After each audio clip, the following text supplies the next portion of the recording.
10 años después. La respuesta la encontramos en New England hace 2 años. Y en New England mostró que la enfermedad microvascular que se protegía estadísticamente significativa en el año 97 y que cualquier punto final relacionado a la diabetes que se protegía en el año 1997, donde los diabetólogos llegaron a decir que era mejor bajarle la presión arterial a un diabético que controlarle la glucemia, en el año 2007 desapareció. Si ustedes ven este beneficio 10 años después no existe. Y uno puede tener dos lecturas. Puede tener la lectura de la editorial del New England Journal of Medicine, que la lectura de esa editorial decía no hay que bajar la presión arterial en los diabéticos porque 10 años después no sirve para nada. O uno puede tener la lectura totalmente opuesta.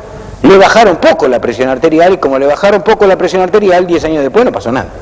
Bueno, yo tengo la segunda lectura y creo que el beneficio fue un beneficio corto, fue un beneficio en el corto plazo, porque si se hubiera continuado el descenso de presión arterial, a los pacientes les hubiera ido mejor. Y digo esto porque después hubo un subanálisis del estudio UKPDS, y en el estudio UKPDS a los pacientes que se les llegó más bajo fueron los pacientes que más vivieron. A diferencia de lo que pasó con el estudio ACCORD, que se publicó el año pasado, y que claramente nos dijeron por el ACCORD que no había que bajar la presión arterial en los diabéticos. La diferencia es que el estudio UKPDS fue desarrollado por el Instituto de la Salud británico, y el ACCORD fue desarrollado por la industria farmacéutica, y los pacientes del ACCORD recibían rosiglitazona. La rosiglitazona aumentaba los eventos, y en la editorial de el New England, donde aparece el ACCORD, nos dicen que los eventos aumentaron por el descenso de la presión. Entonces, también tenemos que tener en cuenta que hay drogas que tienen propiedades protectoras específicas, y esto se ve específicamente en el HOPE. Yo les decía que el ramipril, un inhibidor de enzima de conversión contra nada, de vuelta, el riesgo atribuible de estos pacientes era muy alto, redujo notablemente el accidente vascular cerebral y redujo la diabetes de nuevo inicio, cosa que después no se demostró en el estudio DREAM, que también fue hecho con ramipril. Pero claramente lo que sí sucedió es que yo les había dicho hoy a la mañana que epidemiológicamente cuando uno baja la presión arterial espera un descenso de stroke y un descenso de infarto por el solo hecho de haber bajado la presión arterial. Si uno considera el valor de presión arterial que bajó en el HOPE, que son 3 milímetros de mercurio, debería haber bajado 13% el accidente vascular cerebral y debería haber bajado 5% el infarto. Sin embargo, bajó 31% el stroke y 21% el infarto, o sea que no fue por el descenso de la presión arterial, sino que fue por el bloqueo del sistema renina-angiotensina, que en esta población de pacientes que estaban muy poco tratados con estatinas, con aspirina y con beta bloqueantes, que la mayoría eran enfermos coronarios y diabéticos, produjo protección.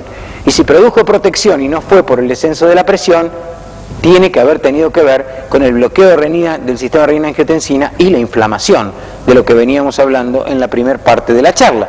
Y esto se ve muy bien cuando uno analiza la nefropatía. La primera vez que se ve en un estudio publicado en el año 2000 en pacientes diabéticos tipo 2 que se puede reducir en pacientes con microalbuminuria, que se puede reducir la progresión a nefropatía en 24%.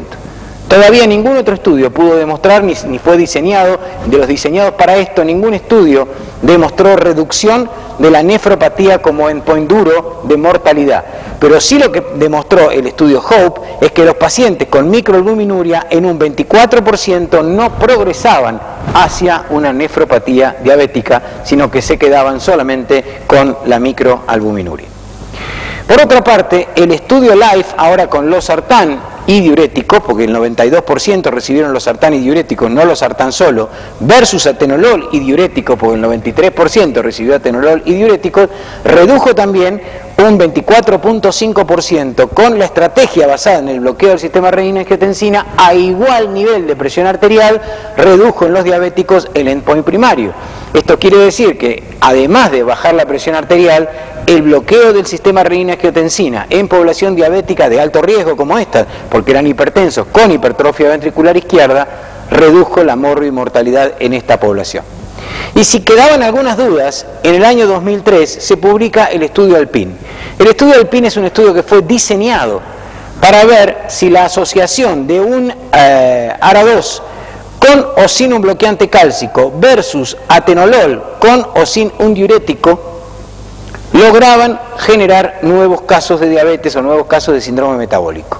Y lo que sucedió en este estudio es que, en el estudio Alpine, se diagnosticaron solo 18 nuevos casos de síndrome metabólico en el grupo que recibían hidroclorotiazida, pero mucho menos, solo 5 pacientes, en el grupo que recibía candesartán de los 383 pacientes hipertensos que fueron randomizados. Este fue el único estudio que tenemos hasta ahora que fue diseñado con este objetivo. El resto fueron todos ensayos clínicos como estos que mostraban que los IECA y los ARA2 contra betabloqueantes y diuréticos reducen en un 20% la probabilidad de generar diabetes. Cuando uno compara bloqueantes cálcicos contra betabloqueantes y diuréticos, 16%. Cuando uno compara IECA o ARA2 contra placebo, 26%, y cuando uno compara ARA2 contra bloqueantes cálcicos, 23%. Pero esto, que es un metaanálisis hecho por el doctor Norman Kaplan y publicado en el Lancet de 2006, es un metaanálisis retrospectivo, no es un análisis prospectivo, así que no podemos sacar conclusiones sobre esto hasta que no tengamos un estudio prospectivo que demuestre comparativamente bloqueantes cálcicos contra IECA o bloqueantes cálcicos contra ARA2. Sí tenemos algunas cosas de la farmacología y de los estudios que podemos decir que pueden ser importantes en los diabéticos. Primero, los IECA se sabe que mejoran el control glucémico. Esto es conocido desde hace mucho tiempo y en cualquier libro de farmacología van a encontrar que pueden promover hipoglucemia en diabéticos tipo 2 que han sido tratados con sulfonilureas. O sea que el bloqueo del sistema renina-angiotensina en pacientes que recibían sulfonilureas está reportado que puede dar hipoglucemia.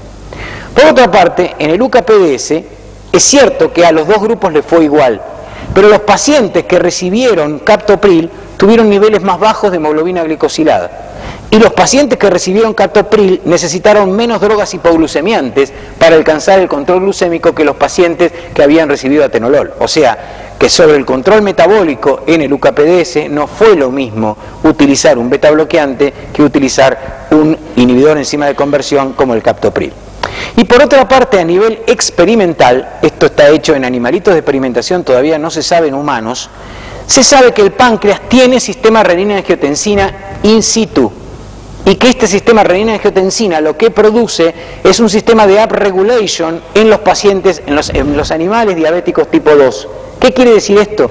Que la regulación de liberación de insulina está mediada por angiotensina y entonces el bloqueo del sistema renina-angiotensina en el páncreas podría atenuar el efecto deleterio que tiene la angiotensina 2 sobre la vasoconstricción, sobre la fibrosis, sobre la inflamación, sobre la muerte celular programada de las células beta.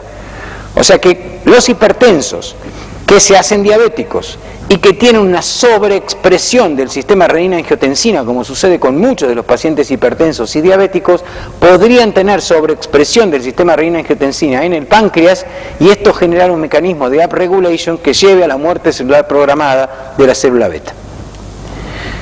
Evidencias para esto hay en un subestudio del estudio LIFE, que es el estudio Icarus, donde se comparó de vuelta un grupo tratado con losartán y diuréticos y un grupo tratado con atenolol y diuretes. Digo lo de diuréticos porque si no uno va a decir que es la droga y que es mágico. No, fue un esquema de tratamiento. En ese esquema de tratamiento, y a pesar de que se usaron diuréticos, mejoró la sensibilidad a la insulina en el grupo de tratamiento del esquema basado en losartán y empeoró